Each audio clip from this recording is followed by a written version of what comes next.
Siéntese un ratito.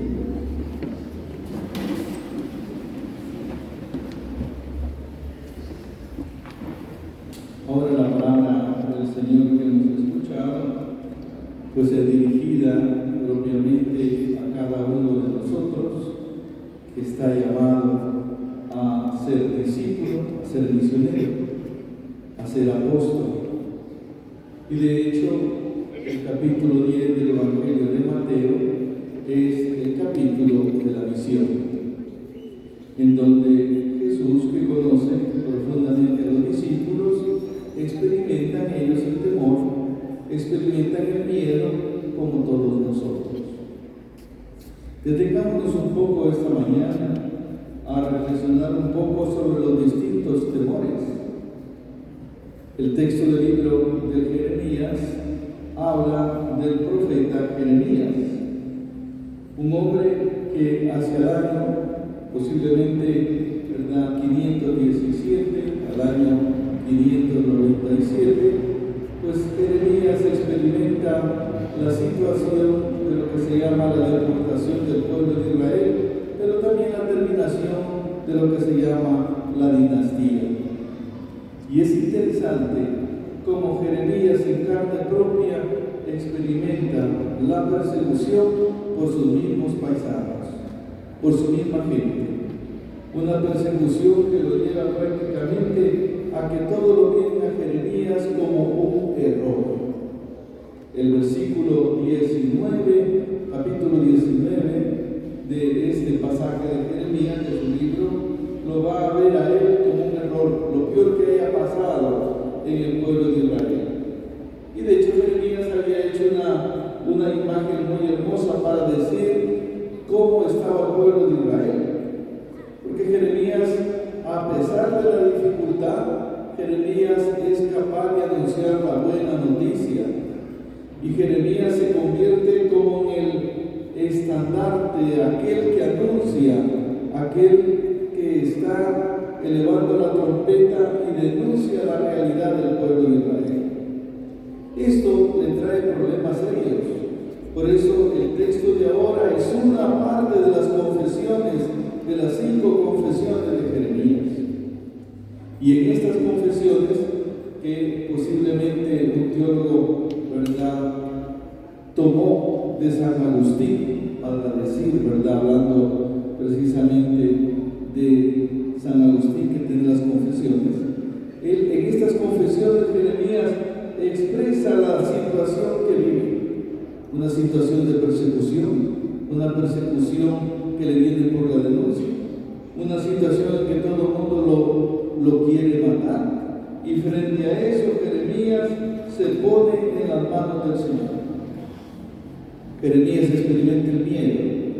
Y él le había dicho al pueblo de Israel que el pueblo de Israel era como una vasija, que la tira y se quiebra. Ese pasaje es muy hermoso porque él va al lugar del sótano, en donde hace esa vasija, la quiebra y le dice al pueblo de Israel, especialmente a los gobernantes: así es este pueblo.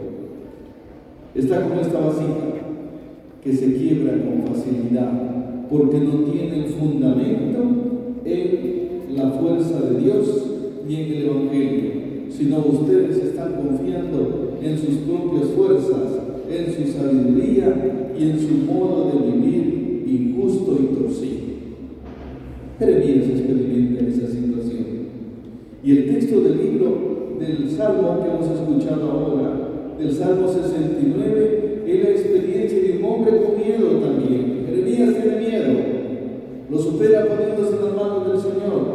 Y luego el texto del Salmo también es la experiencia de un hombre que se siente perseguido, que siente la experiencia de decir: Señor, no tengo paz, por ti he sufrido oprobios y la vergüenza sobre mi semblante.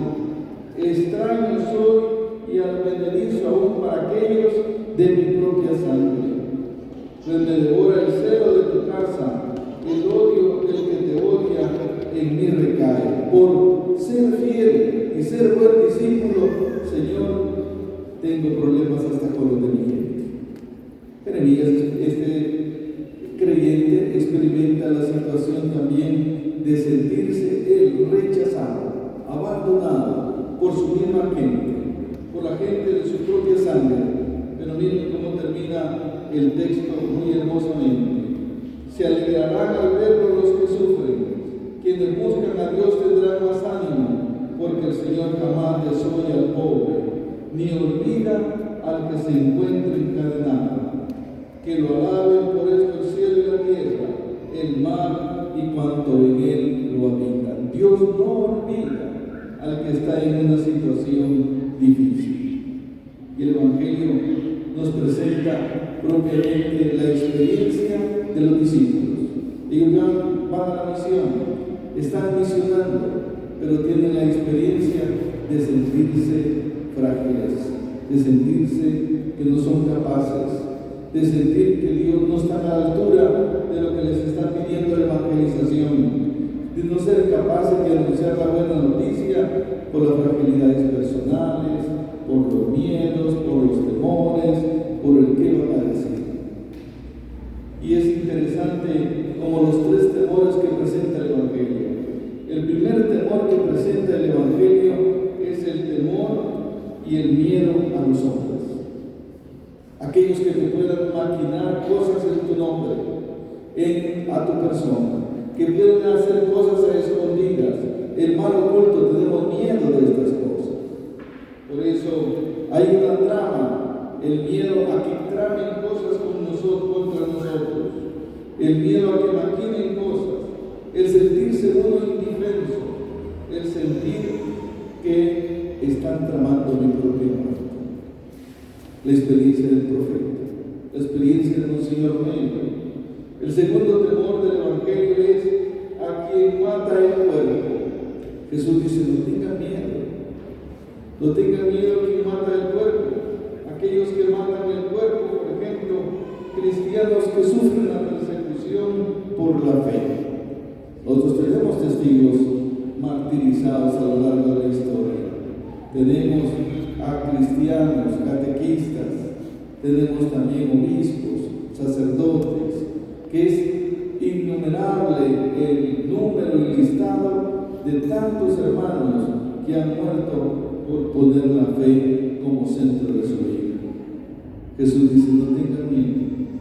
El tercero es a sentirse insignificante. Es interesante que los discípulos sienten que son tan pequeños para anunciar la buena noticia, que se sienten ellos pues tan pequeños, tan incapaces. Jesús dice, no tengan miedo, porque ustedes como pequeños son importantes. Es curioso que el texto original va a decir de que Dios ama aún las cosas más pequeñas que nosotros hacemos.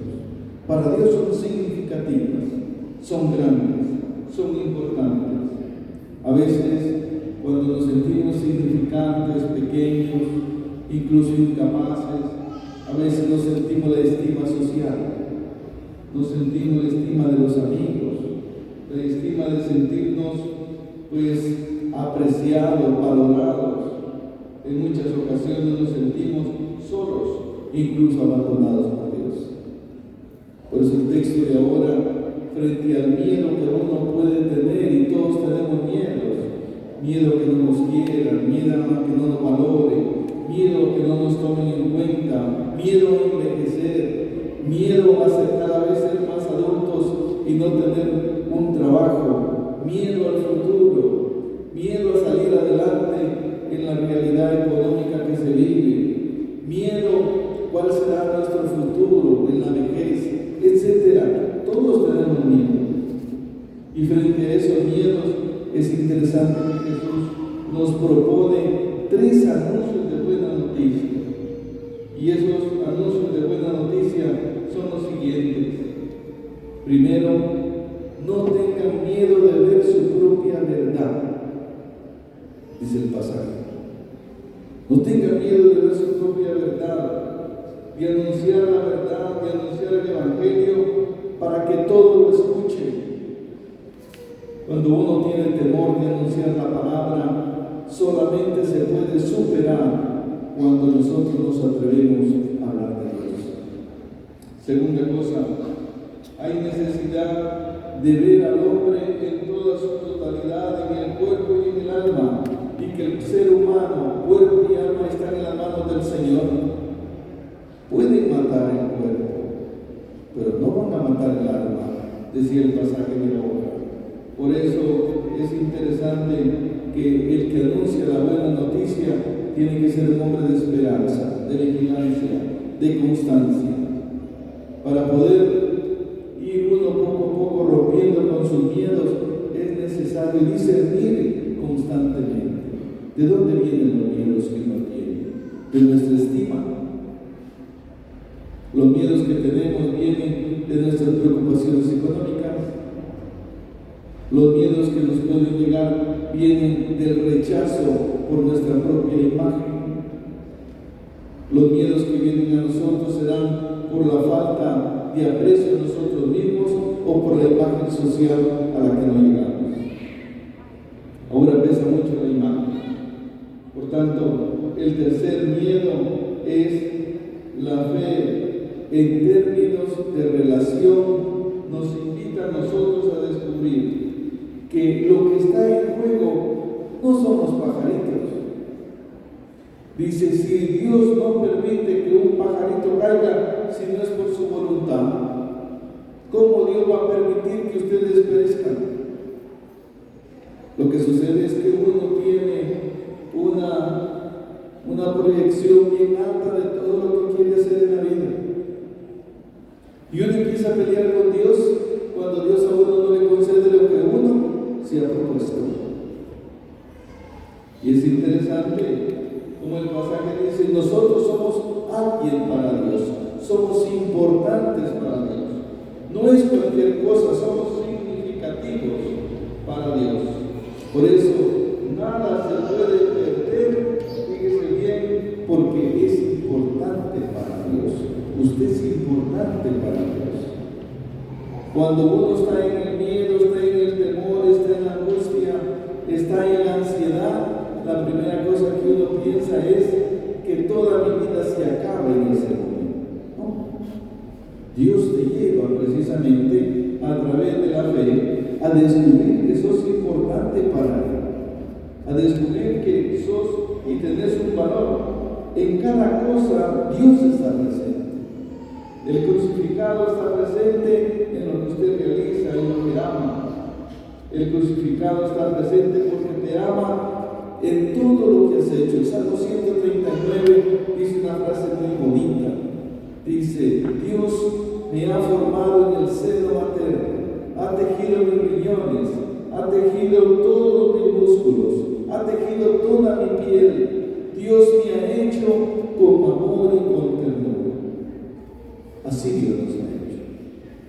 Lo que pasa es que a veces, cuando estamos en los momentos del temor y de la angustia, no sabemos ni recordamos precisamente la palabra que se nos ha anunciado. Por eso, el texto de ahora nos invita a vencer los miedos y poner nuestra confianza en Dios. El mandato es la fe como una entrega confiada en el Padre, que sigue siendo Padre de nosotros. Hermanos, miedos vamos a tener siempre. Temores vamos a tener siempre. Inseguridades vamos a tener siempre. Y eso será parte de la vida, porque cada etapa de la vida tiene sus propios temores. La adolescencia tiene sus temores. La etapa de la adolescencia, joven, adulto, joven, tiene sus temores. El joven adulto tiene sus temores. La mediana edad tiene sus temores. La entrada en la edad adulta tiene sus temores. Cada etapa tiene sus temores. Pero es necesario enfrentarlos. Hay que enfrentarlos con la verdad. Hay que enfrentarlos con realismo.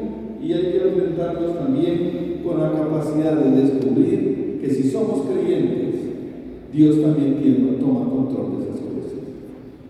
Actualmente, seguramente todos nosotros estamos viviendo temores, miedos. Termino con esto, que esto ya no es propiamente espiritual, sino más en otra línea del crecimiento humano, psicológico.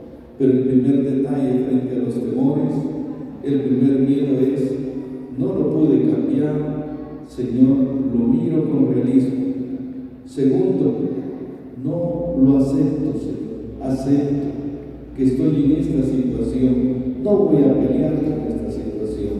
Y la última cosa es: dame el discernimiento para gestionar bien la respuesta que tengo que dar. Involucre allí a Dios. Es importante involucrar a Dios. No caminemos solos nos equivocamos, nos estresamos, nos empantanamos y no sabemos a dónde llegar. La propuesta del Evangelio es la fe puesta, la confianza en Dios, que sigue siendo el Padre de todas sus criaturas, y que en medio de la prueba Dios no te abandona. A una nación, a un pueblo, a una familia, Dios se sigue manifestando. En palabras del Padre Vito, creamos en la presencia providente de Dios, decía el Padre Vito. Dios que es providente, Dios que no abandona. Que este domingo el Señor nos dé la esperanza para caminar en esta semana. Alabado sea el nombre del Señor. Vamos a ponernos de pie y vamos a hacer nuestra confesión de fe. Y nos vamos a preguntar todos: ¿creemos en Dios Padre Todopoderoso, Creador del cielo y de la